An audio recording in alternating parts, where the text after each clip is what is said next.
지난주에 우리 구약과 신약, 율법과 복음에 대해서 지난주에 우리가 함께 말씀 나눴었어요. 성경을 기록한 이유가 우리 예수님이 우리에게 말씀하신 내용들을 보면은 제일 먼저는 예수 그리스도에 대한 증언, 그러니까 성경을 왜 썼냐, 성경이 왜 기록되었느냐라고 하는 것은요. 너희가 성경에서 영생을 얻을 줄로 생각하고 성경을 연구하고 있는데 이 성경은 곧 나에 대하여 증언하는 것이다 라고 예수님께서 말씀하셨어요. 그래서 성경은 예수 그리스도, 그 예수님에 대하여 증언하는 책이라는 것을 우리는 한번 인식할 수 있고요. 두 번째, 누가복음 24장에 보니까 또 이르시되 내가 너희와 함께 있을 때에 너희에게 이른바 곧 모세의 율법과 선지자의 글과 시편의 날을 가리켜 기록된 모든 것이 이루어져야 하리라 한 말이 이것이라 하시고 라고 말씀하신 것을 봤을 때에 예수님 시대에는 신약이 없었어요. 그래서 구약만 있었는데 그 구약에 있는 모세의 율법책, 선지자의 글, 시편이 모두 예수님에 관한 글이었다. 그리고 그 예수님에 관한 그 모든 예언들은 이루어진 것이라고 말씀하셨죠. 이 땅에 오신 예수님의 사역은 무엇이었냐면은 하나님 나라의 회복이었어요. 그래서 하나님 나라의 복음을 전하기 위하여서 이곳에 오셨고 이 일을 위하여 보내심을 받았다라고 말씀하셨어요. 그러면서 이 책에 기록하지 않는 많은 기록들도 있지만 성경에 나와 있는 예수님의 기적들을 기록한 이유는 예수님께서 하나님의 아들이신 것을 믿고 그 이름으로 힘입어 영생을 얻게 하시려고 이것을 위하여 성경이 기록되었다라고 성경은 우리에게 증언하고 있습니다. 그래서 성경을 기록한 이유는 예수 그리스도가 누구이신지, 그리고 그분이 왜 오셨는지, 오셔서 어떤 일을 하셨는지, 그분이 우리의 참 메시아 구원자라는 것을 우리에게 증언해 주고 있고요. 그 예수님이 오신 이유는 하나님 나라의 회복, 우리 안에 빼앗긴 하나님 나라가 회복되게 하시기 위하여 예수님이 이 땅에 오셨다라는 것을 증언하고 있고요. 그래서 이제 이 예수님이 하나님의 아들이시기 때문에 그 예수님을 믿음으로 말미암아 우리에게 영원한 생명을 얻어서 하나님 나라의 회복이 우리 가운데 일어나게 하게 하시기 위하여 우리에게 오셨다라는 것을 성경이 증언하고 있어요. 그래서 제가 성경을 전체적으로 구약 성경, 신약 성경을 두 가지 영역으로 나눴죠. 율법과 복음인데 율법은 창세기, 출애굽기, 레위기, 민수기, 신명기, 모세 오경을 축을 가지고 이제 시작된 역사가 구약인데 그 축이었던 율법서라고 해서 율법과 또한 복음. 그래서 복음은 마테마가, 누가, 요한복음. 그래서 이 율법과 복음으로 성경 전체를 우리가 나눴고요. 그것은 구약 성경에서도 새 언약과 또 이미 있었던 옛 언약이라고 주님이 우리에게 설명해 주시면서 율법은 옛 언약이고 복음은 새 언약에 대하여 이미 예레미야서에서도 말씀하고 있었고요. 또 갈라디아서에도 말씀하고 있는 것이 오히려 율법이 초등교사가 되어서 예수님께로 이렇게 인도하는, 그러므로 율법을 통하여서 구원받을 수 없구나라는 것을 깨닫고 메시아 구원자를 기다리고 복음 대신 예수님, 그 예수님께로 우리가 갈 수밖에 없다라고 하는 것을 설명해 주는 것이 율법이라는 것에 대하여 우리가 나눴어요. 구약 성경의 전체 내용을 보면은 이제 율법서를 중심으로 해가지고 창세기, 출애굽기, 레위기, 민수기, 이렇게 신명기까지 모세 오경이 이제 축이 돼가지고 역사가 진행이 되는데 그 역사 가운데에 역사서가 12권이 있었고 그 역사서 12권하고 율법서 5권하고 합하면은, 왜냐면은 율법서도 결국에는 역사 이야기잖아요. 그렇죠? 창세기부터 시작해 가지고 태초에 천지 창조하시고 또 쭉 역사가 흘러온 이야기잖아요. 그래서 율법서와 역사서가 진행되어져 가는 과정 가운데 하나님의 말씀 가운데 정말 은혜 안에서 순종하고 그 순종함으로 하나님의 은혜를 누리면서 하나님께 찬양하고 하나님을 높여드렸던 그 책이 5개의 시가서가 있다고 했어요. 그래서 욥기, 시편, 잠언, 전도, 아가서가 바로 하나님께 순종함으로 하나님 앞에 영광 돌리고 주님께 찬양하는 그 책들이라고 했죠. 또 이 역사가 진행되어져 가는 과정 가운데 이 율법의 약속의 말씀을 절대로 지키지 않아서 하나님께서 불순종하는 이스라엘 백성들에게 하나님이 기회를 주시려고 선지자들을 보내셨어요. 그래서 그들에게 돌이켜라, 회개해라, 돌아와라. 이렇게 하나님의 호소하시고 한 번 더 그들에게 기회를 주셨던 책들이 예언서였어요. 그러면 예언서가 17권이 진행이 되었는데 이사야, 예레미야, 에가, 에스겔, 다니엘, 호세아, 요엘, 아모스, 오바다, 요나미가, 나훔, 하박국, 스바냐, 학개, 스가랴, 말라기 이렇게 이 구약 성경이 전체 구성이 39권인데 율법서를 중심으로 역사가 흐르는 가운데에 시가서와 또 불순종함으로 예언서가 이렇게 기록되었다라는 것을 나눴습니다. 역사의 순서를 우리가 지난주에 배웠습니다. 그래서 역사가 흘러가고 또 거기에 하나님께 찬양을 드리는 시가서가 있었고요. 그리고 또 그 역사 가운데에 하나님 말씀에 순종하지 않아서 하나님께서 이스라엘 백성들에게 경고하시고 돌이키기를 원하셔서 예언자들을 보내시죠. 역사가 흘러갔어요. 창세기는 태초를 창조하신 하나님을 이야기하고 있고요. 또한 그 같은 시기에 욥기가 기록이 되었다. 그래서 아브라함과 욥이 같은 시대 사람이다라고 학자들은 말하고 있어요.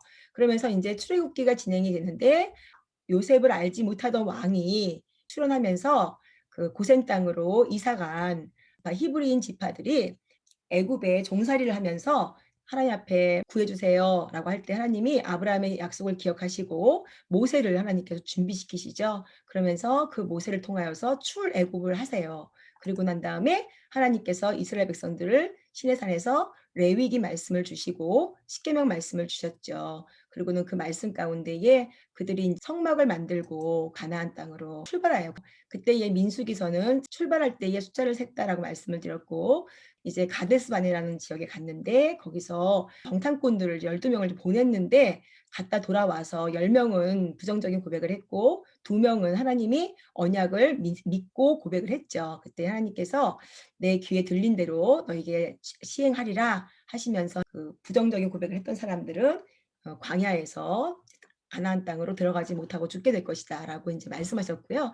그 민수기는 그 40년 광야 세월을 기록한 책이었어요. 그리고 마지막에 모세가 가나안 땅에 들어가기 직전에 아버지 세대는 죽고 그 다음 세대 그 광야에서 태어났거나 어린 아이였던 그 세대들이 이제 어른이 되었잖아요. 40년이 흘렀으니까. 그래서 그들이 이제 하나님 앞에 새로운 계명을 다시 한번 해석하고 그리고 또 그 모압 땅에서 요단강 동편에서 하나님의 말씀을 너희가 가나안 땅에 들어가거든 이렇게 하나님의 말씀을 지켜라라고 새롭게 해석해서 되풀이 신자 계명 명자라고 했죠. 신명기가 그 명령을 주고 거기서 모세는 이제 가나안 땅에 들어가지 않고 죽습니다. 하나님께서 세우신 여호수아를 통해 가지고 이제 이스라엘 백성들은 가나안 땅을 정탐을 또 하고 그리고 여리고성을 점령하고 또 아이성을 점령하고 가나안 땅을 점령하는 내용이 여호수아 내용이고요. 아브라함에게 약속하신 하나님의 약속이 이 여호수아 시대에 성취되어지는 것을 우리에게 증언해 주고 있어요. 여호수아 시대가 끝나면서 사사기의 역사가 진행되는데 300년의 역사 가운데 하나님이 이스라엘 백성에게 행하신 일을 그들이 알지 못하고 여호와 하나님께서 어떤 분이신지를 다음 세대들에게 알려주지 않았던 이유 때문에 그들은 자기의 소견에 옳은 대로 하나님이 왕이심을 거부하고 내가 옳다고 생각하는 대로 그렇게 행하면서 하나님 옆에 죄를 범하게 됩니다. 그 시기가 같이 맞물리는 게 룻기서죠. 그래서 룻이라는 한 여인이 이방 여인인데 그가 하나님 앞에 고백을 해요. 어머니의 하나님이 내 하나님이고 어머니의 백성이 나의 백성이 될 것입니다. 그러면서 어머니를 따라서 이스라엘로 베들레헴으로 같이 들어가게 되지요. 그때의 나오미는 하나님이 약속하신 땅을 떠나가지고 남편도 죽고 두 아들도 죽고 다시 주님께 돌이키는 모습을 보이고 또 리디머 기업 물을 자인 보아스가 자신의 어떤 손해도 모든 것들을 다 감당하면서 기업을 물어줌으로 인해서 두 여인이 예수 그리스도의 그 오심의 족보 가운데 들어가는 우리의 구원의 그림을 또 리디머이신 기업 물을 자이신 예수님을 통하여서 이방인과 같은 우리가 정말 하나님을 믿는 그 하나 때문에 우리가 예수 그리스도 족보에 들어가고 하나님의 그 생명록에 기록되어지는 정말 그런 아름다운 구원의 이야기를 룻기서에서 보여줍니다. 그러면서 사사기 시대에 300년 동안 이스라엘 백성들은 정말 하나님 앞에 범죄했음에도 불구하고 이방 여인이 이렇게 하나님 앞에 구원을 받는 그림을 보여주는 내용이에요.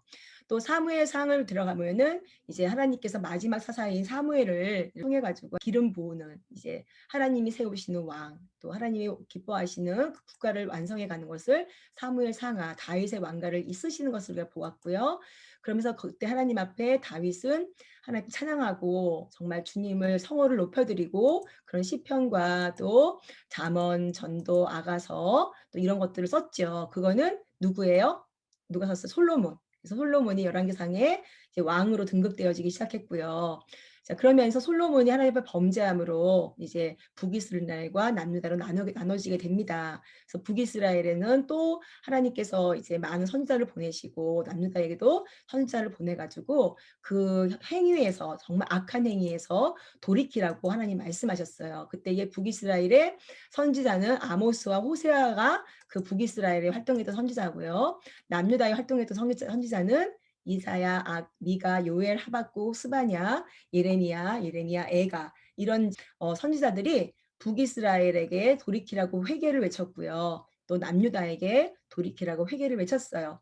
그러나 결코 회개하지 않았으므로 북이스라엘은 아수르에게 망하게 되었고요. 남유다는요 바벨론에게 망하게 되어집니다. 그래서 포로로 남유다가 잡혀가는데 하나님께서 마지막 선지자인 예레미야에게 내가 반드시 70년 후에는 너희들을 돌아오게 할 것이다. 너희가 지금은 잡혀가고 바벨론으로 포로로 끌려가지만 내가 70년이 지난 후에는 반드시 너를 회복할 것이다. 이렇게 하나님이 약속하세요.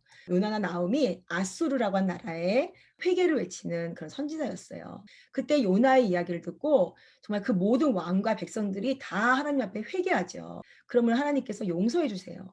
그런데 그 일 이후에 또 지금 아수르가 하나님 앞에 악을 행했어요. 그래서 하나님이 나움을 보냈는데 나움의 이야기를 듣지 않습니다. 그러므로 이 니느웨가 멸망했어요. 그리고 오바다는 에돔에 대한 경고라고 했어요. 에돔이 그 이스라엘의 형제 나라라 했잖아요. 그래서 그 나라가 이스라엘 망하는 것을 보고 박수치고 좋아하고 이런 걸 할 때에 하나님 오바다를 보내시죠. 너희가 그렇게 하는 것이 옳지 않다 하면서 너희가 망할 것이다.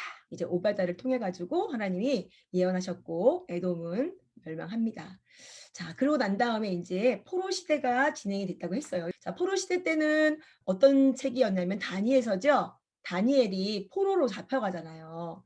포로 시대의 그 배경으로 다니엘이 그 바벨론에 이제 그 총리가 되어지잖아요. 사자굴 속에서 들어가더라도 믿음을 지켰고 사드락과 메삭과 아벳느고 이런 세 친구가 풀무불에 들어가는 이야기 그 내용이 다 배경이 어디냐면은 바벨론이에요. 그래서 그 바벨론에서 포로로 잡혀가는 그 시대에서 있었던 스토리고 또 에스겔서도 마찬가지라고 말씀드렸어요. 많은 장로들이 와가지고 왜 우리가 하나님의 성전이 있었고 이스라엘에 그리고 우리는 분명히 하나님 백성인데 하나님을 안 믿는 이 바벨론이 우리를 이렇게 이기고 우리를 끌고 와서 종으로 삼는 것이 옳으냐 어떻게 이럴 수가 있느냐 우리 하나님은 어디 갔냐 막 이렇게 질문을 했어요. 그때에 이 에스겔이 하나님께 기도했을 때 하나님께서 왜 이스라엘이 멸망할 수밖에 없었는지 어떤 죄악이 있었는지 하나님의 성전인 예루살렘 성전에서 수많은 우상을 섬기고 우상을 벽에다가 그려놓고 거기다가 막 절하고 있는 모습들을 보여주시면서 이렇게 너희가 망할 수밖에 없지 않겠느냐 하나님께서 호소하시고 그러나 반드시 너희들에게 내가 회복을 줄 것이다 이런 것을 말씀하시는 게 에스겔서 내용입니다. 그러면서 그들이 이제 포로 시대 때에 역대상을 기록해요. 그래서 이제 우리가 왜 이렇게 망했을까? 자, 우리가 다시 한번 하나님 앞에 하나님이 다윗에게 허락하신 언약, 그 언약을 붙잡고 다윗부터 역사를 다시 정리해서 기록합니다. 그게 역대상이고요. 역대하예요. 자, 그러므로 역사가 하나님의 온전하신 역사 가운데에 우리가 다시 이제는 결단하자, 하나님께 순종하자 이렇게 그들이 이 역사를 기록하면서 시대를 보내고 있습니다. 자, 그런데 이제 바벨론이 멸망하고 페르시아의 이제 왕이 고레스 왕이 되면서 70년이 딱 찼어요. 그때에 그 칙령을 내려가지고 이스라엘 백성들을 1차, 2차, 3차의 귀환을 시킵니다. 그때에 에스라, 느헤미야가 그 기록이고요. 또 이제 돌아간 이스라엘 백성들은 하나님 앞에 성전을 건축하고 회개하는 내용들이 나왔다고 했죠. 그때에 이제 1차, 2차, 3차 귀환을 한 사람들도 있지만 이스라엘 백성들이 여전히 바벨론에 남아있는 사람들이 있었어요. 그러므로 그 남아있는 그들 안에서 하나님께서 아하수로의 왕이 있었을 때 이제 에스더가 이제 왕후가 되어지고 그때 모르드게하고 이 히브리 사람들을 하만이 미워해 가지고 죽이려고 이제 했었죠. 하나님 앞에 죽으면 죽으리라 은혜를 구하고 왕에게 나가죠. 그러므로 하만의 괴락이 다 이제 사라지고 하나님께서 이제 이스라엘 백성들을 이렇게 회복하시는 그런 내용들이 에스더서예요. 그리고는 그 이후에 이 학개스가라고 선지자는 성전 건축이 되어지는 중간에 멈추게 됐어요. 성전 건축을. 그때 이 학개가 하나님이 기뻐하시는 이 일을 우리는 해야만 한다. 그래서 이제 에스라 5장 이후부터 학개가 이제 그걸 외칩니다. 그러면서 스가랴도 같은 시대에 그 사역을 감당했는데 스가랴 같은 경우는 이제 오실 메시아에 대한 예언과 그리고 이제 마지막 시대의 예언들이 굉장히 많이 기록되어 있는 게 스가랴서고요. 마지막 이제 말라기서를 통해 가지고 이스라엘 백성들이 회복되어져서 하나님 앞에 회개하고 돌아온 것 같았는데도 여전히 하나님 앞에 범죄하고 있는 모습을 통해서 특별히 하나님과의 관계가 정말 무너지는 모습이 있는데요. 우리 저기 혹시 말라기서 잠깐 하나만 찾아볼게요. 성경 있으세요? 말라기서 1장에 보면요. 1장 자 2절에 보니까 여호와께서 이르시되 내가 너희를 사랑하였노라 하나 너희는 이르기를 주께서 우리를 어떻게 사랑하였나이까 하는도다. 나 여호와가 말하노라 에서는 야곱 형이 아니냐 내가 야곱을 사랑했다. 자 이게 무슨 얘기냐면요. 하나님이 이스라엘 백성들에게 사랑한다 그랬는데 하나님이 언제 우리를 사랑했습니까? 라고 하나님 앞에 반문하고 있는 내용이죠. 또 6절 보세요. 내 이름을 멸시하는 제사장들아 나 만군의 여호와가 너에게 이르기를 아들은 그 아버지를 종은 그 주인을 공경하는데 내가 아버지일진데 나를 공경함이 어디 있냐 내가 주인 너희의 주인일진데 나를 두려워함이 어디 있느냐 하나 너희는 이르기를 우리가 어떻게 주의 이름을 멸시했습니까 너희가 더러운 떡을 나의 제단에 드리고도 말하기를 우리가 어떻게 주를 더럽게 하였나이까 하는도다 이는 너희가 여호와의 식탁을 경멸히 여길 것이라 말하기 때문이라 만군의 여호와가 이르노라 너희가 눈먼 희생 제물을 바치는 것이 어찌 악하지 아니하며 저는 것 병든 것을 드리는 것이 어찌 악하지 아니하냐 이제 너희를 너희 총독에게 드려보라 그가 너희를 기뻐하겠으며 너를 받아주겠느냐 이렇게 이야기하시죠. 그러니까 하나님 앞에 이스라엘 백성들은 자기가 뭘 잘못한지를 모르는 거예요. 2장 5절 보세요. 레위와 세운 나의 언약은 생명과 평강의 언약이었다는 거예요. 내가 이것을 그들에게 준 것은 그로 경외하게 하려 함이라 그가 나를 경외하고 내 이름을 두려워했고 그의 입술에는 진리의 법이 있었다는 겁니다. 하나님께서 이 레위기라고 하는 레위 지파 레위기 아시죠?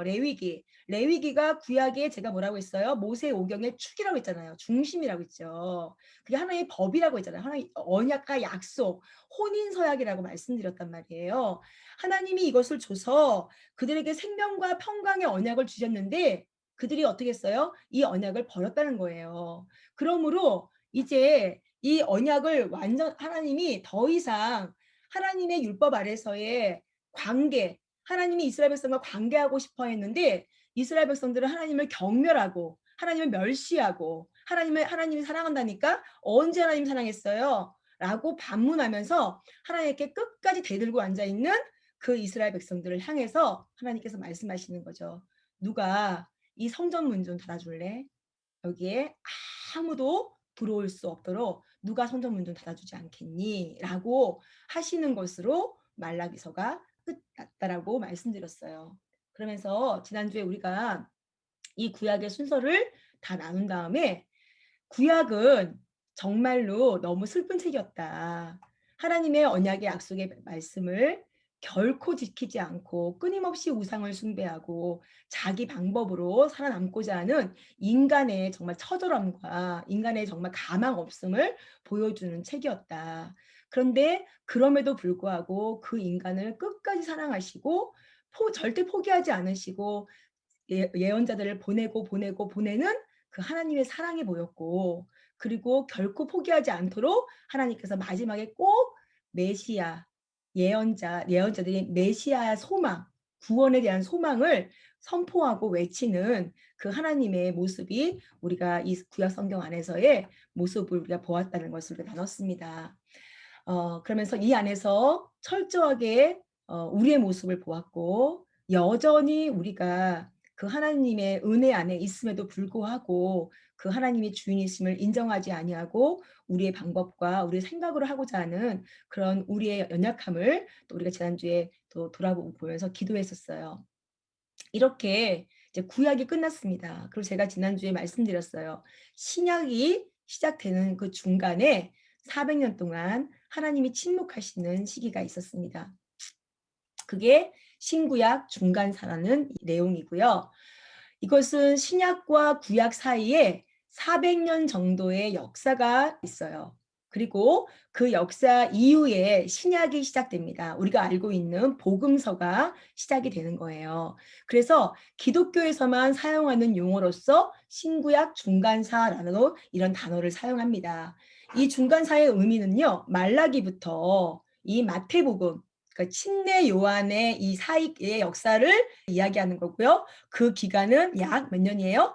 400년 정도의 기간이라는 겁니다. 그리고 하나님의 말씀이 없던 시기, 그러니까 선지자가 없었던 시기, 그러니까 하나님이 말씀을 선지자들에게 넣어서 보내시잖아요. 근데 그 선지자가 활동하지 않았던 시기, 그거를 침묵기라고 얘기하고 하나님이 침묵하시는 기간이었다라고 얘기하면서 400년이라는 시간이 흘러갑니다. 자, 그러면 구약과 신약의 이 중간인 400년이라는 시간이 성경 안에는 그럼 기록이 안 됐느냐?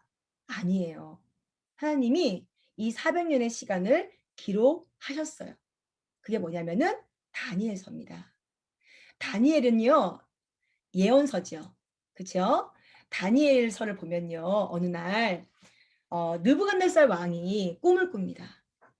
무슨 꿈을 꿨는지 자기가 꾼 꿈을 모르는 거예요. 그래서 술사들과 꿈 해석할 수 있는 사람들을 불러 갖고 내가 무슨 꿈을 꿨는지 그리고 내가 꾼 꿈의 해석이 무엇인지 나한테 말해라. 뭐 이렇게 얘기를 하는 거예요.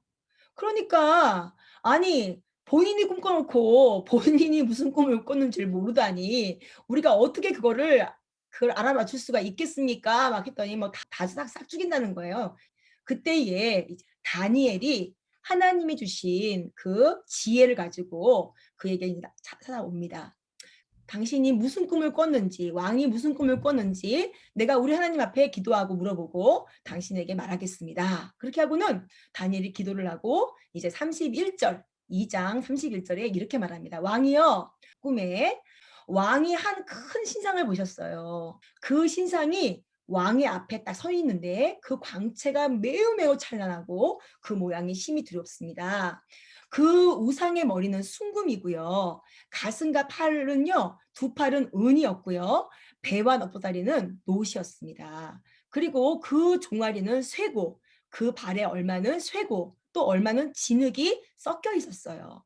그런데 왕이 보신즉 손대지 아니한 돌이 어디서 날라와 가지고 느부갓네살 왕이 보신 그 모든 이 신상과 쇠와 진흙의 발을 쳐 가지고 다 부서뜨려요. 그런 꿈을 꾸셨어요. 그때에 쇠와 진흙과 녹과 은과 금이 다 부서져 가지고 여름 사막마당에 겨같이 되고 바람에 불려간 곳이 없어져 버리고 우상을 친 그 돌, 그 어디서 날라온 그 돌이 갑자기 태산을 이뤄 가지고 온 세계에 가득 차는 그 돌이 가득 차는 이러한 꿈을 당신이 꿨습니다라고 이제 다니엘이 느부갓네살 왕에게 이야기합니다. 그리고 난 다음에 이렇게 말해요. 제가 그 꿈의 해석을 해드리겠습니다. 그 꿈의 해석은 이러합니다. 왕이요, 왕은 여러 왕들 중에 왕이시라서 하늘의 하나님이 나라와 권세와 능력과 영광을 왕에게 주었습니다. 이 왕이 누구였어요? 바벨론 왕이었죠. 바벨론 왕. 그렇죠? 바벨론의 느부갓네살 왕이었어요. 그러니까 이스라엘 백성들이 바벨론에게 망해 가지고 이제 포로로 끌려가 가지고 지금 다니엘이 그 바벨론 왕 밑에 있었던 겁니다. 이 38절 사람들과 들짐승과 공중의 새들 어느 곳에 있는 것을 막론하고 그것들을 왕의 손에 넘기사 다 다스리게 하셨으니 왕은 곧 금머리이시니다. 자, 금머리. 금이 뭐라고 했어요? 그래서 금은 바벨론이라는 거예요. 지금 왕이신 당신인 당신이 다스리고 통치하고 있는 바벨론을 이야기하는 겁니다. 그런데 이제 39절 왕을 뒤이어 왕보다 못한 다른 나라가 일어날 거라는 거예요. 자, 이 나라가요. 지금 다니엘서 현재로는 제가 2장만 말씀드리지만 3장, 4장, 5장 쭉 나오면요. 이제 이 나라가 어느 나라인지를 설명해 줍니다. 그 나라가 뭡니까? 여기 보니까 페르시아, 바사와 메대라고 하는 나라가 일어나는데 이 바사와 메대가 연합을 이뤄가지고 페르시아라는 나라가 생겨요. 고레스 왕에 의해 가지고 페르시아가 이제 진행이 되고 그 다음에 셋째로 39절 보니까 또 놋과 같은 나라가 또 일어날 거라는 거예요. 그 나라가 온 세계를 다스릴 것입니다. 그래서 이 세 번째로 일어나는 놋과 같은 나라는 어디예요? 그리스예요, 그리스. 그래서 그리스의 알렉산더 대왕이 이 페르시아를 전쟁에서 이기게 됐죠. 그러므로 페르시아 땅들을 다 그리스인 이 헬라 문화인 이 그리스가 다 점령합니다. 그 이야기를 지금 설명하고 있는 거예요. 40절. 넷째 나라는 이제 강하기가 쇠 같으니 네 번째 나라는 쇠는 모든 물건을 부서뜨리고 이기는 것이라 쇠가 모든 것을 부수는 것 같이 그 나라가 문나라를 부서뜨리고 찌을 것입니다. 라고 다니엘이 이것을 해석합니다. 그래서 이제 그리스를 이기는 나라가 어디예요? 로마죠. 로마는 굉장한 이 철기가 발달된 나라였어요. 그러므로 쇠라고 얘기하잖아요. 여기 보니까. 그래서 이 철기가 있는 나라가 되어집니다. 그래서 로마가 이제 이 그리스를 정복하죠. 그러고 난 다음에 이제 41절 보니까 왕께서 그 발과 발가락이 얼마는 토기장의 진흙.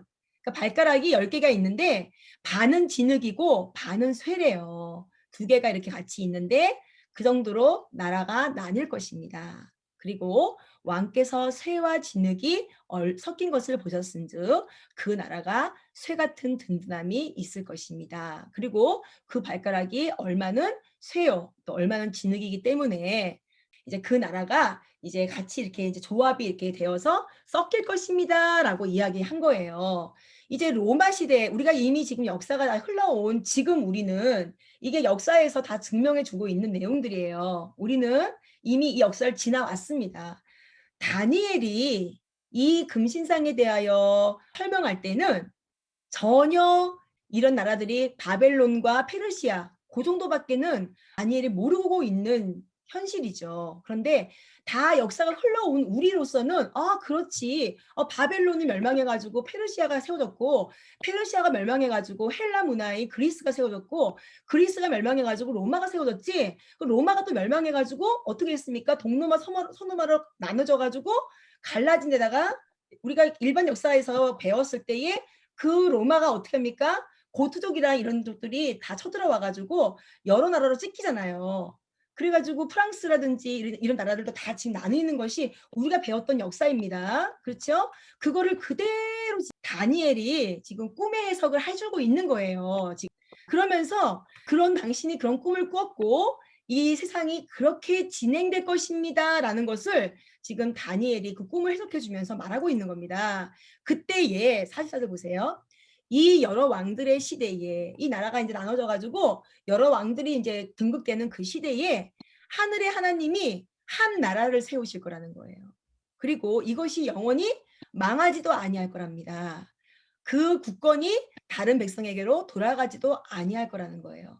지금까지 강대국이라고 했던 지금까지 굉장히 큰 제국이라고 하는 이런 큰 나라들이 있었지만 그런 아무리 힘이 세고 큰 나라들 제국들도 다 멸망하는 거예요. 영원한 나라가 없다는 거예요. 그런데 하늘의 하나님이 영원한 나라를 세우신다는 거예요. 그러면서 이 모든 나라를 쳐서 멸망시키고 영원하게 설 거라는 거예요. 그 나라는 하나님이 세우시는 그 나라는 손대지 아니한 한 돌이 여러분 손대지 아니한 돌은요 인간의 어떤 노력과 애씀이 가미되지 아니하는 오로지 하나님의 전적인 하나님의 주권의 능력 안에 있는 것이라는 것을 의미하는 거예요. 그러니까 그 손대지 아니한 인간의 애씀과 노력과 어떤 무언가를 이겨보려고 우리가 뭔가 정복해 보려고 그런 노력으로 한 것이 아닌 오로지 하나님의 영역 가운데 하나님이 준비하신 하나님 만드신 그대로 그대로의 한 돌이래요. 그게 누굴까요? 산에서 나와 가지고 아까 봤던 쇠와 녹과 진흙과 은과 금을 부서뜨리는 거예요. 그리고 왕께서 보신 것은 크신 하나님의 장래일을 알게 하시는 건데 이 꿈은 참되고 그 해석은 확실할 것입니다. 자, 이 돌이 나타나 가지고 지금 그 신상을 어떻게 한다고요? 다 깨부셔요. 깨부시고 그 하나님이 영원한 하나님의 나라를 세우신다라고 지금 이야기하고 있는 겁니다. 35절 보세요. 그때의 쇠와 진흙과 녹과 금이 다 부서져 가지고 여름 타작마당은 뭡니까? 심판날이에요. 심판날. 심판날에 겨와 같이 뭡니까? 알곡은 천국에 들어가고요. 쭉정이는 바람에 날리든지 불에 태워진다 거잖아요. 간데간데 없어지고요. 그 우상을 친 돌, 그 돌이 누구라고요? 하나님께서 하나님이 준비하신 손으로 다듬지 아니하고 깎지 아니하는 하나님의 전적인 하나님의 능력 안에서의 보내신 돌이에요. 그 돌이 어떻게 된다고요? 그 모든 우상들을 다 깨부시고 어떻게 합니까? 온 세계에 가득한다. 할렐루야. 그러면서 그 영원하신 하나님의 나라를 세워가신다라는 것을 말씀하고 있습니다. 그러므로 지금 다니엘서는요. 그 400년의 역사를 하나님께서 다니엘에게 지금 느부갓네살 왕의 이 꿈을 통해 가지고 정리해 주셨고요. 또 다니엘서 보면요. 6장, 7장, 8장 쭉 읽어 보면은 이 사건에 대하여 하나님이 다니엘에게 환상을 보여 주세요. 그래서 순양과 염소가 들이받고 싸우고 하는 이런 모습을 통해 가지고 헬라 제국과 그리고 또 페르시아가 전쟁하고 있는 그런 이야기들 하나님이 말씀하시고요. 북방왕과 남방왕에 대한 이야기를 하시면서 하나님께서 이제 로마 시대에 어떤 일이 일어날지 것인지에 대하여 하나님이 그 이제 다니엘을 통해서 말씀하세요. 이것은 나중에 이게 다 정리 끝나고 난 다음에 조금 더 자세하게 다니엘서를 공부할 때에 제가 말씀을 나누겠습니다. 그래서 이 구약과 신약 중간사의 역사가 성경은 그 역사를 분명하게 기록하고 있어요. 그것은 다니엘서였어요. 그리고 다니엘은 예언한 것이었어요. 예언. 앞으로 있을 일에 대한 예언이었죠. 그리고 우리는 지금 그 예언이 성취되어진 시대에 살아가고 있고요.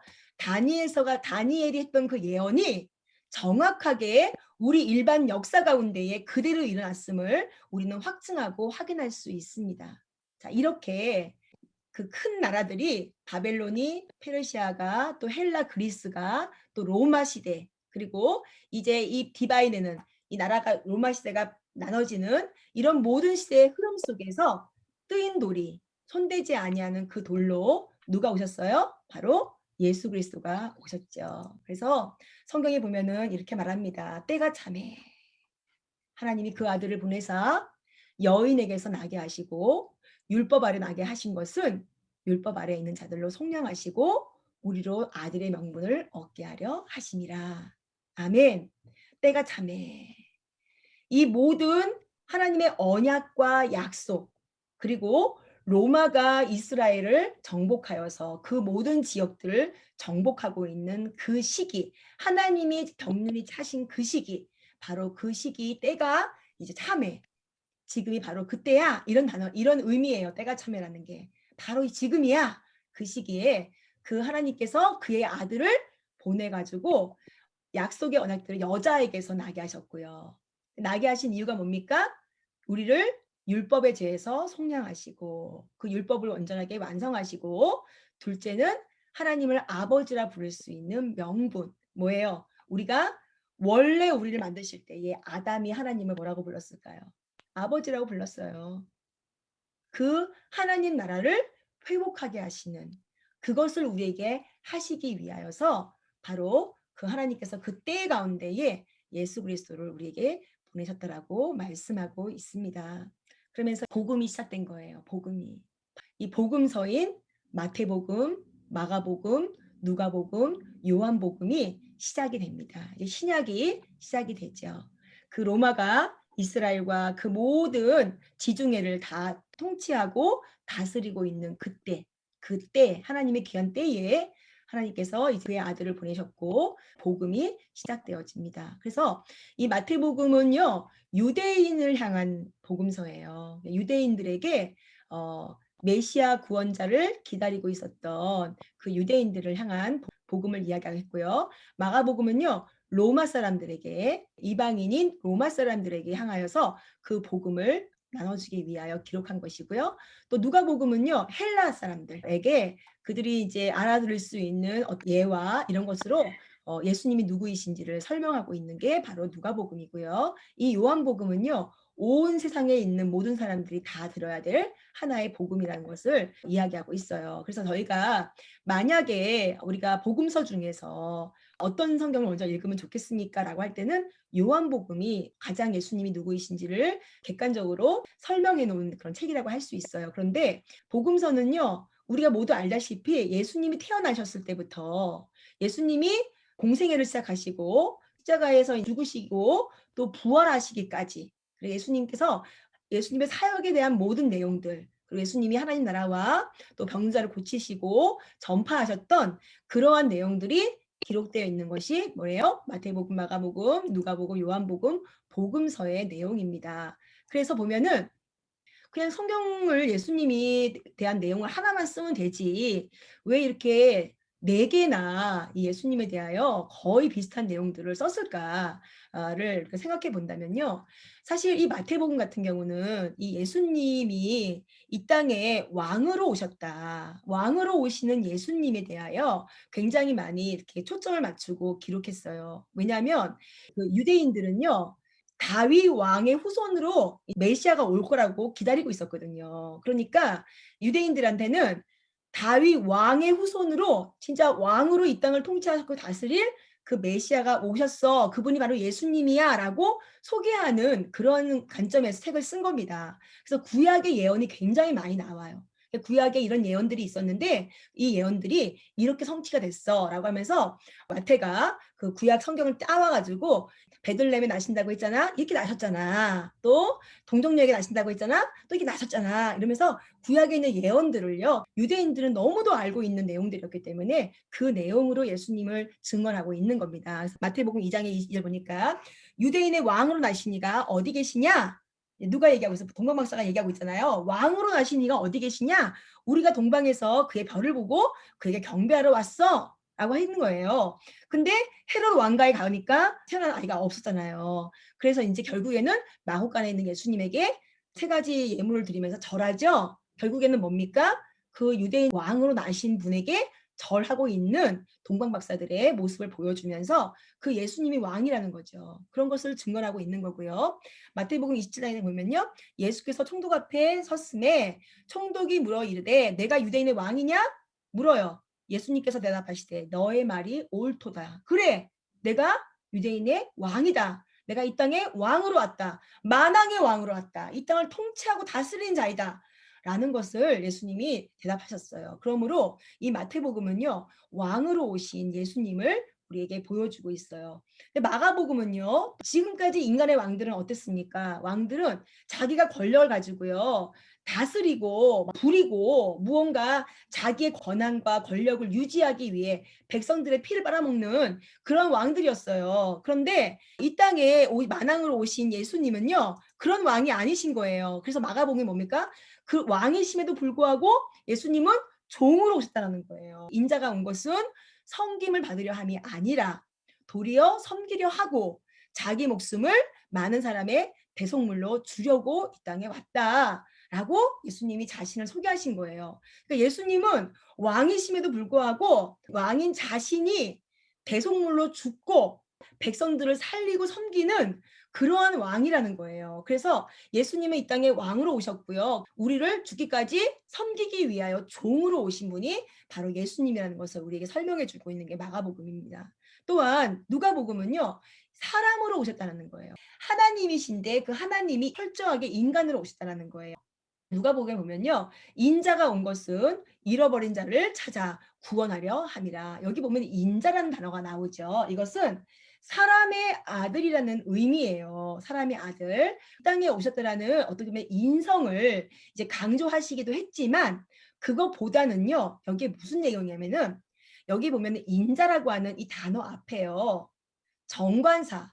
헬라어에는요. 헬라어에 정관사가 붙는 거는 우리가 생각하는 그 정관사하고 약간 비슷한 부분이 있어요. 영어에서 정관사가 있잖아요. 예를 들어서 이런 거죠. 집사님 제가 히브리어 성경책을 샀어요. 라고 말을 했어요. 그 다음에 제가 뭐라고 했냐면은 그 책에요. 라고 그 책에요. 사랑이 써 있었어요. 라고 말한다면은 제가 그 책에요. 라고 하면 여러분 다 알죠. 그 책이 무슨 책이에요? 제가 먼저 말한 어 헬라어 성경책이 책을 여러분이 다 이미 알고 있으니까 제가 뭐라고 하면은 그 책에라고만 말을 해도 여러분은 헬라어 성경책인지 아실 거예요. 자, 여기서요. 인자, 인자가 오는 건요. 어떤 사람의 아들, 어떤 누군지 모르는 어떤 사람의 아들이 아니고요. 바로 그 사람의 아들인 거예요. 왜 그 사람의 아들이라는 정가사가 너무 중요하냐면요. 구약 성경에 계속 나와 있어요. 하나님이 인간으로 오고 아들로 오고 남자 아기로 올 거라고. 그리고 유대인들은 다 모두가 다 메시아가 사람으로 올 것을 알고 있었어요. 그때 예수님이 뭐라고 했어요? 그 인자, 그 사람의 아들이 나야. 라는 겁니다. 원래 원어에서는 이 정관사가 딱 붙어 있는 것이 너무 큰 의미예요. 그래서 우리 모두가 알고 있었던 우리가 다 기다리고 있었던 그 사람의 아들 바로 하나님 보내시기로 했던 그 사람의 아들 그 메시아 당신 자신이 뭐라고 했어요? 인자가 그 사람의 아들이 온 것은 잃어버린 자를 찾아서 구원하기 위해서 온 것이다. 누가복음 5장에 보니까 신성 모독하는 자가 누구냐? 오직 하나님 외에 누가 능히 죄를 사하겠느냐? 인자가 그 사람의 아들이라고요. The Son of Man. 그 사람의 아들이라고요. 그래서 그 인자가 땅에서 죄를 사하는 권세가 있는 줄로 너희로 알게 하리라. 아멘. 아멘. 예수님은 하나님이시면서 철저하게 이 땅에 인간으로 오셨다는 거예요. 그것을 우리에게 설명하고 강조하고 있는 것입니다. 또한 이제 요한복음에서는요. 예수가 인간만이 아니라 하나님이라는 것을 우리에게 설명하고 있는 게 요한복음이에요. 그래서 모든 사건을요. 교리적인 해석으로 했고요. 하나님의 영광을 강조하는 책이 요한복음인데 보세요. 하나님의 세상을 이처럼 사랑했대요. 근데 하나님이 독생자를 주셨대요. 하나님의 아들이에요. 하나님의 아들이면 그 아들도 하나님이잖아. 그렇죠? 그래서 그 하나님이 이 땅에 왔다는 거예요. 그게 오신 이유는 그를 믿는 자마다 멸망하지 않고 영생을 얻게 하려 하심이라. 그리고 또한 요한복음 20장에 보니까 오직 이것을 너희에게 기록한 이유는 요한복음을 기록한 이유는 너희로 예수가 하나님의 아들 그리스도 메시아 구원자이심을 믿게 하려고 함이야. 또 너희로 믿고 그 이름을 힘입어 영원한 생명을 얻게 하려 함이니라. 아멘. 이 요한복음은요. 철저하게 예수님은 하나님이셔. 그래서 그 하나님이신 예수님, 그 예수님을 우리가 믿음으로 우리가 영원한 생명을 얻게 되는 거다라는 것을 설명해 주고 있는 겁니다. 그러므로 복음서 4개는요. 어떤 거 하나도 중요하지 않은 게 없어요. 예수님을 정확하게 좀 더 디테일하게 설명해 주고 있는 내용이라는 것을 우리는 알 수 있죠. 예수님은 만왕의 왕이십니다. 아멘이십니까? 아멘. 그 왕이신 예수님이 이 땅에 우리를 죽기까지 섬기기 위해서 종으로 오셨다는 거예요. 그리고 그 예수님은 철저한 인간이었습니다. 그래서 그 인간이신 예수님이 인간만이 아니라 그분은 100% 하나님이신 것을 우리에게 설명하고 있는 것이 요한복음이에요. 그러므로 왕이신 예수님, 종으로 오신 예수님, 온전한 사람이신 예수님, 하나님이신 예수님, 그 예수님을 우리에게 설명하고 있는 성경이 사복음서라고 하는 것을 공간복음이라고 이야기하면서 복음서에 대하여 우리가 이 시간 함께 나누고 있어요. 그래서 복음은 오직 누굽니까? 오직 예수님이에요. 좋은 소식은 오직 예수 그리스도 그 주님 외에는 없는 줄 믿습니다. 그 예수님의 이야기가 바로 사복음서의 이야기죠. 자, 그다음에 이제 신약도 제가 전체적으로 한번 정리를 해 보면은 복음서가 마태복음, 마가복음, 누가복음, 요한복음 4개의 복음서를 중심으로 신약도 이제 진행이 됩니다. 구약은 뭐의 중심이었어요? 율법이 중심이었죠. 신약은 오직 예수 그리스도의 이야기, 그 예수님이 우리의 구원자이시고 그분은 왕이시고 종으로 오셨고 사람으로 오셨으며 철저한 하나님이신 이 복음이 이제 중심으로 신약은 진행이 됩니다. 그렇게 예수 그리스도가 이 복음을 통해서 만들게 된 게 교회예요, 교회. 이 요한복음이 끝난 다음에 사도행전이 들어갈 때에 예수님이 부활하셔 가지고 이제 예수님이 제자들에게 40일 동안 같이 계시죠. 사도행전 1장입니다. 그러면서 예수님께서 이제 승천하시면서 하나님 나라의 말씀들을 그들에게 가르쳐 주시고 너희들에게 너희 성령님을 보낼 테니까 너희가 모여서 기도하고 있어라 하시면서 주님께서 명령하셨어요. 그리고 성령 하나님이 사도행전 2장에 제자들이 막 같이 기도할 때에 성령님께서 임하셔요. 그러면서 뭐가 됩니까? 우리가 예수님의 신부인 교회가 되는 거예요. 그 교회가 이 사도행전의 시작이 되었다. 그 사도행전은요, 그 예수님의 신부인 교회가 어떻게 교회가 진행이 되어가지고 교회가 세워졌고 그 교회는 어떻게 펼쳐지고 커지는지를 설명해 주는 게 사도행전이고요. 사도행전 역사가 흘러가는데 이 흘러가는 역사는 딱 한 권이에요. 그래서 지금 사도행전은 28장으로 끝났어요. 우리가 가지고 있는 성경책은요. 그러나 그 교회의 역사는요. 그 이후에 계속해서 역사가 흘러가고 진행돼서 사도행전 29장이 계속 지금도 쓰여지고 있고요. 우리의 지금 시대 안에도 동일하게 이 사도행전은 계속적으로 쓰여지고 있는 줄 믿습니다. 왜냐하면 그 예수님의 신부인 교회는 그때로 끝난 것이 아니라 지금 우리가 교회가 되었고요. 또 우리를 통하여서 또 다른 교회들이 계속해서 세워지고 있기 때문에 사도행전은 계속적으로 진행되고 있다는 것을 우리는 기억해야 합니다. 그래서 이 사도행전은 두 파트로 나눠요. 첫 번째는 예루살렘 교회가 제일 먼저 예수님의 제자들을 중심으로 성령을 받은 자들이 이제 그들이 나가서 복음을 막 증거하기 시작하죠. 베드로가 설교하니까 3,000명이 돌아오고 베드로가 설교하니까 5,000명이 돌아오고 그래서 예루살렘 교회가 막 부흥하는 모습이 나오다가 갑자기 또 그 부흥하는 모습 가운데에 박해를 받게 되고 이 예루살렘 교회가 이제 흩어지는 모습이 되고요. 또 중간에 사울이었다가 바울로 바뀌는 그 바울이 이방인의 복음을 증거하는 자가 되어서 이방인들에게 복음을 증거하는 내용들이 나오는 게 다 이 사도행전이에요. 이 사도행전은 교회가 세워져 가는 과정과 어떻게 교회에 복음이 전파됐는지 어떤 지역에 가서 교회가 세워졌는지 이런 것들이 기록되어 있는 역사서입니다. 또한 이 역사서를 중심으로 바울이 복음 전도를 하면서 또 교회를 세웠고 예루살렘 교회가 또 지역으로 흩어져 가지고 교회들이 막 세워졌는데 그 세워진 교회들이 이 우리가 철저하게 깨달아야 될 이 복음, 이 하나님 말씀인 예수 그리스도에 대한 이 복음을 정확하게 딱 붙들고 있어야 되는데 그 시대에 많은 이단들이 있었어요. 영지주의라든지 굉장히 많은 이단들이 있었거든요. 또 헬레니즘이라고 아까 우리가 이제 배웠지만 그리스 또한 로마 신화라든지 여러 가지 이 복음을 붙들고 가는 이 그리스도인들에게 유혹하고 현혹할 수 있는 일들이 많이 일어났습니다. 그때 바울이 안 됩니다. 다시 이 복음 앞에 똑바로 서야 합니다. 우리는 복음 외에는 없습니다. 라고 세워진 교회들에게 편지를 했습니다. 그게 뭡니까? 서신서예요. 서신서. 이 교회들에게 바울이 자기의 그 자식과 같은 마음을 담아가지고 그들에게 편지를 씁니다. 바울이 쓴 책은요. 로마서, 고린도전후서, 갈라디아서, 에베소서, 빌립보서, 골로새서, 데살로니가 전후서, 디모데 전후서, 디도서, 빌레몬서 이렇게 바울이 쓴 책들이에요. 그러니까 이것은 그 교회에게 바울이 쓴 편지입니다. 또한 공동서신이라고 해서 바울 말고 또 다른 여러 사람들이 쓴 편지예요. 그거는 뭡니까? 히브리서, 야고보서, 베드로 전후서, 요한 1, 2, 3서, 유다서 여기까지는 각자가 교회들에게 쓴 편지들이에요. 그래서 이 편지를 통해 가지고 이 교회가 어떻게 하나님 앞에 세워져야 되는지, 교회 안에 갈등은 어떻게 해소해야 하는지, 우리가 이단들에 대해서는 어떤 태도를 해야 되는지, 우리가 복음 외에 다른 걸 붙들고 있는 것은 왜 나쁜 건지 이런 것들을 바울이 막 구구절절히 설명하면서 우리는 오로지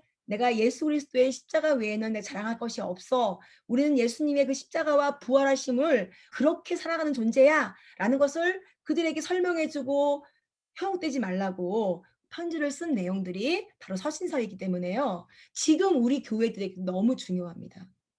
지금 우리 교회 그리고 또 내가 교회죠. 성령님이 거하시는 내가 교회잖아요.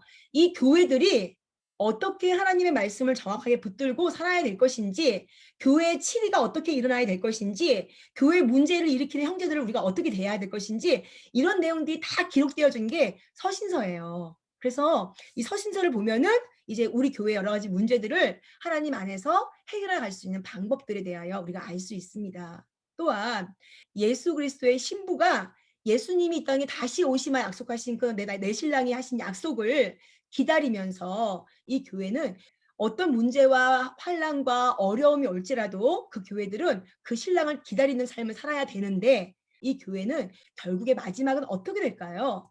우리는 요한계시록을 통해 가지고 그 교회는 마지막에 많은 환난과 어려움과 이런 것이 있을 거라는 거죠. 그러나 결국에 그 신랑이 반드시 오실 것이고 그 신랑이 우리를 부르실 거고 우리는 그 붉은 유리바다를 건너 가지고 그 예수님과 함께 혼인잔치에 함께 정말 단장된 신부와 같은 그 새 예루살렘 그 성전이 내려오는 그 안에서 바로 그 예수님과 함께 결혼하여서 그 주님과 함께 영원히 살 것이다. 우리는 반드시 교회는 승리하고 그 주님의 약속은 성취될 것이다. 이 소망을 붙들고 교회들이 세워져 가기를 주님 우리에게 바라셔서 우리에게 요한계시록이라는 예언서를 주셨어요. 이게 바로 신약 전체를 아주 심플하게 정리한 내용입니다. 그러므로 이 복음서의 축으로 시작된 교회, 예수님이 복음을 통하여서 우리에게 완성하셔서 아까 얘기했잖아요. 때가 참에 율법에서 자유케 하시고 이제 율법의 요구를 완성하시고 이제는 예수 그리스도를 통하여서 하나님의 우리가 자녀가 되고 그분을 아버지라고 부르고 하나님의 나라가 우리 안에 회복되어지는 그 복음서를 통하여 세워진 교회들 내 영을 너희들에게 보내서 너희 마음판에 내 말씀을 새길 거야 하셨던 예레미야의 약속의 말씀이 완성되어져서 이 교회가 성령님이 거하시는 교회가 이제는 이렇게 세워져 갔고요. 그 세워진 교회 안에서 이제 서신서들, 편지들을 쓰게 됐어요. 교회에 어려움들이 일어나자. 그리고 난 다음에 이 교회의 마지막 결국은 이렇게 하나님의 은혜 안에서 우리는 반드시 신랑이신 그분과 결혼하여서 우리는 그 주님과 영원히 함께 살 것입니다. 라고 하는 이긴 전쟁, 이미 완성되고 승리한 전쟁, 그 전쟁을 우리는 지금도 하고 있다는 것을 우리에게 말씀하고 있어요. 자 이제 신약성경의 순서를 같이 나누겠습니다. 이거를 정리를 딱 함으로 신약성경을 한눈에 딱 볼 수 있기 바라고요. 손에 확 잡기를 바랍니다. 신약성경은요. 우리가 아까 말씀드렸던 역사서가 있어요. 그죠? 역사서가 뭐라고 있습니까? 아까 한 권이야 한 권. 뭐예요? 사도행전. 그렇죠. 그리고 이 역사서를 중심으로요. 바울이 편지를 씁니다. 이렇게 교회는 세워져야 한다. 이렇게. 그다음에 공동서신이 있어요. 자, 예언서가 있죠. 마지막 예언서. 이 네 가지 카테고리 안에서 성경을 정리하겠습니다. 자, 때는 BC 4년이고요. 그다음에 AD 30년의 이야기가 있고요. 3년, 67년, 그리고 95년까지의 이제 역사를 제가 나누겠어요. 제일 먼저요. 역사서는요. 마태복음이죠. 예수님이 이제 마태복음, 마가복음, 누가복음, 요한복음 아까 나눴어요. 그 나눈 이 내용이 AD 30년에 예수님이 이제 죽으시고 이제 부활하셨어요. 그러니까 역사학자들은요. BC 4년 혹은 3년 그때에 예수님이 태어나셨다라고 역사학자들이 얘기하고 있습니다. 그다음에 AD 30년 네, 예수님이 십자가에 죽으시고 그때에 예수님이 죽으실 때에 총독이 누구였다. 그 총독은 역사에서는 몇 년도다. 우리가 세상 역사랑 다 이렇게 비교해 보면은 나오잖아요. 그래서 AD 30년에 마태, 마가, 누가, 요한이라고 하는 이 복음서가 기록된 내용이 다 그 안의 내용이에요. 예수님이 땅에 동정녀 마리아에 태어나시고 어린 시절을 보내시고 예수님이 침례 받으시고 광야에서 금식하시고 시험 받으시고 예수님이 가나 혼자 잔치 하셔서 기적을 일으키시면서 시작된 사역, 그리고 그 예수님이 제자들을 부르시고 수많은 복음을 전하시면서 병자들을 고쳐주셨고 예수님 십자가에 죽으시고 부활하신 그 내용까지가 마태, 마가, 누가, 요한복음입니다. 그리고 요한복음 이후에 예수님이 부활하셔가지고 제자들을 만나셨고요. 그 승천하시기 전에 사도행전이 이제 역사서가 진행이 되는 거예요. 그렇죠? 근데 이 역사서 중에서 이제 사도행전이 진행되어져 가는 과정 가운데 제일 먼저 이제 교회가 이제 세워지게 됐어요. 그게 1, 2장입니다. 그렇죠? 그리고 이제 앞에 이 교회는요. 교회가 세워지고 예루살렘 교회가 형성되어지는 그러한 내용이 나오는 거예요. 그다음에 이 사도행전 안에는요. 사도 바울이 담에서 도성으로 예수 믿는 사람들을 잡아 죽이러 막 가잖아요. 그때에 부활하신 예수님께서 바울을 찾아오시죠. 사울아 사울아 하고 소리를 들어요. 사울이 강한 빛이 쓰이면서. 그래서 이제 사울이 이야기하죠. 당신 누구이십니까? 그랬더니 나는 네가 핍박하는 예수다. 이렇게 말씀하세요.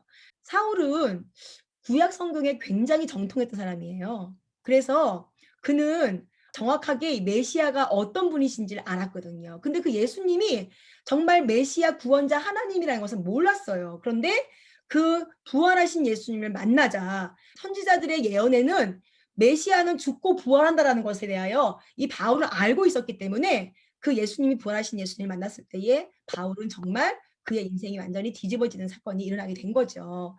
그러므로 그가 복음을 받아들이고 사도가 되어서 이방의 빛으로 이방인에게 복음을 증거하는 사도로 사명을 다합니다. 그때에 1차 선교여행을 가게 되고요. 2차 선교여행을 가게 되고요. 3차 선교여행을 가게 되고 또 그러고 난 다음에 그 로마로 가고 싶었는데 로마로 이제 가기 전에 이제 감옥에 갇히게 돼요. 그가 이제 로마로 가고 싶었는데 로마로 가기 전에 예루살렘을 들리게 되는데 그때에 유대인들이 이 바울을 죽이려고 기다리고 있었단 말이에요. 그래서 바울이 이제 잡히게 됩니다. 그래서 감옥에 갇히게 되는 그런 내용까지, 그리고 이제 멜리데 섬을 이제 가고 이런 내용들이 사도행전 마지막에 나오죠. 예, 거기까지 스토리가 사도행전에 나온 스토리예요. 이제 여기까지 사도행전이고요. 자, 그 다음에 제가 순서대로 해보겠습니다. 1차 선교 여행을 어디를 갔냐면요. 갈라디아를 갔어요. 갈라디아서는 바울이 갈라디아 교회에 쓴 편지로서 세 부분으로 구성되어 있죠. 첫 번째는 사도직에 대한 변호였고요. 두 번째는 바른 복음에 대한 메시지를 이야기하고 있고, 세 번째는 복음이 그리스도인들에게 미치는 생활적인 겉면 등의 이 세 부분으로 구성되어 있다고 할 수 있어요. 첫 번째로 그가 지금 다른 편지와 다르게 자신의 사도직에 대하여 변호하고 있는데, 그 사도직이 부인이 되면 그가 하고 있는 메시지도 부인되기 때문에 사도직을 강력하게 변호하고 있다고 할 수 있어요. 왜냐하면 그 메시지와 메신저는 아주 긴밀하게 연결되어 있기 때문이잖아요. 두 번째, 이 복음을 또 그가 이렇게 변호하는데 그가 이렇게 얘기하죠. 다른 복음을 따르는 것을 내가 참 너희를 이상하게 여긴다. 다른 복음은 없나니 어떤 사람들이 너희를 교란해가지고 그리스도의 복음을 변하게 했다. 그렇기 때문에 너희가 받은 것 외에 다른 복음을 전하면 그들은 저주를 받아야 되고 하나님을 기쁘시게 하지 사람을 기쁘게 하는 종이 되어서는 안 된다. 이런 것으로 그가 복음을 변호하고 있죠. 그래도 마지막에 윤리적인 권면을 하고 있는 것을 볼 수 있는데요. 우리는 예수 그리스도 안에서 종이 아니라 자유인이라는 특권을 가졌다는 것을 설명하고 있고요. 성령 안에서 행하고 서로의 짐을 서로 져주라는 것에 대하여 바울은 실질적인 삶에서의 윤리적인 권면도 하고 있습니다. 갈라디아를 통해 가지고 우리가 깨달을 수 있는 것은요. 십자가만이 구원에 이르는 유일한 길임을 밝히고 있고요. 죄로부터 자유로워졌다는 것은 그것은 바로 하나님의 은혜이며 그 은혜는 그리스도 안에 있는 모든 이들에게 주어진 특권이라고 설명합니다. 2차 선교 여행은 데살로니가 지역을 들어갑니다. 그 데살로니가 지역을 다녀온 이후에 고린도 지역에서 데살로니가 교회에게 편지를 합니다. 데살로니가 교회를 칭찬하고 환난과 핍박 가운데서 믿음을 지키라고 권면하면서 자신이 데살로니가를 일찍 떠날 수밖에 없었던 그것들을 변호하고 자기 대신에 디모데와 실라를 보냈으며 자신은 교회를 잊어버린 것이 아니라 동역자들을 통해서 간접적으로 데살로니가를 목회하고 있다는 것을 설명하기 위해서 기록했어요. 그런데 데살로니가 교회에서 있었던 오해가 있었는데요. 그들은 이미 주님의 재림이 임했다라고 주장하는 사람들이 있었습니다. 그래서 재림이 가까이 왔기 때문에 일할 필요가 없다고 주장한 사람들을 바로 잡아줄 필요가 있었기 때문에 그 데살로니가 전후서를 쓰게 된 것입니다. 그다음에 3차 선교 여행은요. 고린도 지역을 갔다 왔어요. 그래 고린도 지역을 갔다 와서 고린도에 2년 동안 이제 머물면서 그들에게 복음을 전하고 이제 막 말씀을 나누고 이제 이렇게 하고 돌아왔는데 세워놓은 교회에다가 이제 아볼로라고 하는 목회자를 딱 세워놓고 왔는데 이 고린도 교회 안에 패싸움하죠. 우리는 바울파, 우리는 뭐 아볼로파, 우리는 그리스도파 이러면서 교회가 막 깨지고 막 이제 난장판이 되죠. 이런 소식을 들어요. 그리고 교회 안에서 다툼을 일으키고 또 교회 안에서 또 이제 세상의 법을 이용해 가지고 막 재판 걸고 그리고 하나님이 있는 사람인데 뭐 자기 아버지의 아내를 또 자기 아내로 두고 막 이런 것들에 대한 교회가 책망하지 않는 모습 이런 거를 바울이 듣고는 그런 모습을 다 지적해요. "너희가 하나님의 교회잖니? 나는 씨를 심었고 아볼로는 물을 줬고 자라게 하신 하나님이시고 그 하나님의 영광 받으셔야 되는데 이렇게 당파 싸움하는 거 안 된다." 막 이러면서 바울이 그러한 여러 가지 교회 문제들에 대하여 지적하면서 교회가 바로 세워지기를 바라는 마음으로 고린도 전후서를 쓰게 됩니다. 그다음에 사도행전 우리가 20장 정도 되거든요. 거기 보면은 고린도 지역에서 이제 로마로 이제 너무너무 이제 가고 싶어 가지고 이제 가려고 이제 생각을 하고 있었는데 들리는 소식이 들려온 거죠. 그 예루살렘에 있는 교회가 너무도 핍박을 받고 가난해지니까 바울이 전도여행을 다니면서 예루살렘 교회를 위해서 헌금을 거뒀어요. 그래서 이 헌금을 예루살렘 교회에다가 전달을 해 주려고 예루살렘으로 들어가야 됐어요. 그때에 에베소 장로들이 막 막았습니다. 가지 말라고. 왜냐하면 예루살렘에 가시면은 바울이 지금 큰 곤욕을 당하고 당신을 죽이기 위해서 기다리고 있는 30명이 금식하고 기다리고 있다. 가면 안 된다. 막 이렇게 막았는데 바울이 내가 죽을지언정 나는 이 사명을 감당해야 한다 하면서 예루살렘으로 들어갑니다. 근데 들어가기 직전에 혹시라도 본인이 예루살렘에서 죽을 수 있으니까 로마에 이제 편지를 쓰죠. 그래서 로마 교회가 복음 안에서 든든히 세워지고 하나님 말씀 앞에 세워지기를 바라는 마음으로 로마서를 씁니다. 그게 3차 선교 여행을 갔다 와서 고린도 전후서 로마서를 기록하는 내용이에요.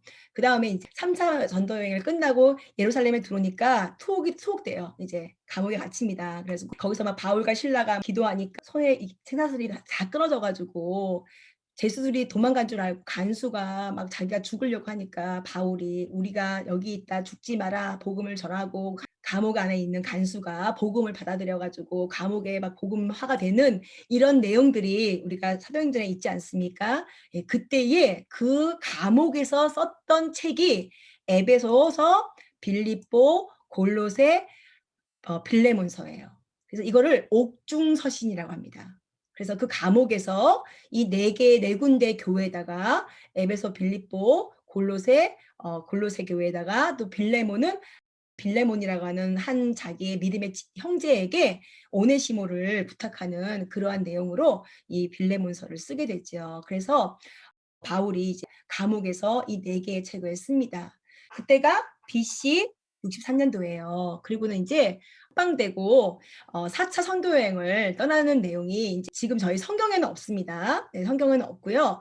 우리가 이 옥중서신이라고 하는 그 네 개의 책 중간에 사도행전을 보면은 로마로 압송되어 가잖아요. 그 로마 가서도 감옥에 있거든요. 근데 그 감옥 안에까지가 내용이고요. 여기서 인제 석방되어지는 것을 얘기하는 거예요. 이거는 요세푸스라든지 이런 다른 책에 나와 있는 기록을 제가 이제 말씀을 드리는 거예요. 석방이 돼 가지고 4차 선교 여행을 떠나게 됩니다. 그때에 그가 자기의 가장 사랑하는 아들과 같은 가슴으로 낳은 디모데에게 편지를 쓰고요. 두 번째 아들인 디도에게 편지를 씁니다. 그래서 바울이 거기 로마에서 스탑하지 않고요. 4차로 선교 여행을 떠나는 모습이 보여지고요. 선교행을 간 지가 얼마 안 돼 가지고 바울이 잡힙니다. 다시 감옥에 갇히게 돼요. 그리고 AD 67년도에 순교했다라고 이제 기록이 남아 있거든요. 순교하기 직전에 자기 자신이 죽는 날이 얼마 남지 않았다라는 것을 바울이 알게 돼요. 그러면서 디모데에게 편지를 쓰죠. 나한테 그 성경책과 그 겨울 그 외투를 갖다 달라 하면서 그 아들을 마지막으로라도 감옥에서 보고 싶어 합니다. 그런데 디모데가 가기도 전에 바울은 순교를 당하게 돼요. 이때 베드로도 그렇고 이제 많은 예수님의 제자들도 순교를 당하게 되고 바울도 순교를 당하게 되는 때가 AD 67년도예요. 그래서 그때 바울이 디모데후서를 보면은 자기의 믿음의 동역자들을 마지막 디모데후서 마지막 절에 다 나열합니다. 자기가 하나님 앞에 부름받고 했던 그 사역 가운데에 자신의 그 하나님의 사역을 방해했던 사람들, 그리고 정말 목숨까지도 다 내어주면서 자신과 함께했던 사람들, 정말 그런 사람들을 회상하면서 아들과 같은 디모데에게 그 복음을 끝까지 붙잡고 갈 것을 권면합니다. 그리고 자신에게 죽음이 가까이 오고 있다는 것을 인지한 사도 바울은 디모데후서 4장의 마지막에 이렇게 말합니다. 나의 떠나갈 시각이 가까이 왔도다. 나는 선한 싸움을 싸우고 나의 달려갈 길을 마치고 믿음을 지켰으니 이제 후로는 나를 위하여 의의 면류관이 예비되었으므로 주 곧 의로우신 재판장이 그날에 내게 주실 것이며 내게만 아니라 주의 나타나심을 사모하는 모든 자에게도라 라고 하면서 사도 바울은 이제 디모데 후서를 마칩니다. 이제 바울은 순교합니다. 공동서신에는요, 그 갈라디아서 1차 선교 여행인 그 시기에 공동서신인 야고보서가 기록이 돼요. 그래서 야고보서는 야고보가 이제 예수님의 동생인 야고보가 기록한 책이죠. 그래서 이 야고보 같은 경우는 예수님이 살아계실 때는 예수님을 메시아로 믿지 않았어요. 그리고 예수님이 부활하신 이후에 이 야고보가 정말로 예수님이 하나님이신 것에 대하여 믿음을 가지고, 행함이 없는 믿음은 죽은 믿음이다. 네가 정말로 예수님이 주인이라고 믿냐? 그러면 그 믿은 대로 네가 동일한 행함이 있어야 된다. 네 인생의 주인이 네가 아니라고 믿느냐? 그렇다면은 너의 삶도 네 인생의 주인 네가 아니라는 삶을 살아야 되는 거야. 그러므로 행함이 있는 믿음으로 나아가야 한다라는 것을 우리에게 기록하고 있지요. 그리고 난 다음에 사차 석방이든 AD 63년에서 67년 그 사이에 베드로가 아까 제가 말씀드렸죠. 베드로도 그 시기에 순교합니다. 그래서 베드로가 순교하기 전에 베드로전서, 베드로후서를 기록해요. 이제 예수님을 영접한 유대인들이 생겼는데 이 유대인들이 박해를 너무 받으니까 기독교를 버리고 다시 유대교로 돌아가려고 하는 거예요. 그때에 베드로가 우리는 죽은 소망을 붙든 자가 아니라 우리는 산 소망을 붙든 자인데 어찌 우리가 그렇게 마음을 뒤집을 수가 있냐. 결코 그래서는 안 된다. 우리에게는 소망은 산 소망, 살아계신 부활하신 예수님, 살아있는 그분을 믿는 건데 어떻게 살아있는 그분 앞에서 우리가 이렇게 살 수가 있겠느냐라고 하면서 끝까지 교회가 예수님을 믿는 그 믿음 안에서 세워져야 한다는 것을 외치고 있는 게 베드로 전후서예요. 그리고 이단들에 대한 것을 조심해야 한다는 것을 설명하고 있어요. 그 다음에 또 히브리서 공동서신이죠. 많은 사람들이 아마 히브리서가 바울이 썼을 것이다 이렇게 또 예상하는 사람들도 있고요. 다른 사람이 기록했다라고 또 말하는 분들도 있어요. 그런데 히브리서의 기록이 순교 직전에 AD 65년도에서 67년 사이에 기록되었을 것이다. 이것도 마찬가지입니다. 또 히브리서도 이 시대에는 많은 박해가 있었어요. 이 교회가 이 로마로부터 너무 많은 박해를 받고 있었기 때문에 그 믿음을 지키는 것이 너무너무 그들 가운데 힘들었죠. 그러므로 그들이 기왕이면 우리가 하나님 버리는 것도 아니고 유대교로 돌아가려고 하는 그런 사람들이 많이 나타났어요. 그때에 히브리서는 구약에서 말씀하신 율법은 바로 예수님의 모형이고 그 예수님이 율법의 완성으로 오신 분이라는 거, 제사도 다 예수님의 모형이었고 그 예수 그리스도 그 예수님이 이 모든 구약의 모형을 완성하신 분이다라고 하면서 구약에 있는 것들을 끌고 와 가지고 예수 그리스도가 제사장이다 얘기하는 거, 예수님이 모든 제사에 완성하셨다 이런 것들을 이야기하고 오직 믿음으로 말미암아 의인은 사는 것이다. 그래서 예수님을 믿는 믿음을 붙잡아야 된다. 이런 것을 이야기하고 있는 믿음장이라고 얘기하는 히브리서가 기록되었고요. 또 이거는 유다서, 유다가 공동 서신 가운데에 이 시기에 기록을 했습니다. 그다음에 예수님의 제자 가운데에 마지막까지 살아남았던 분이 누구예요? 요한이죠. 요한이 요한 1서, 요한 2서, 요한 3서를 기록해요.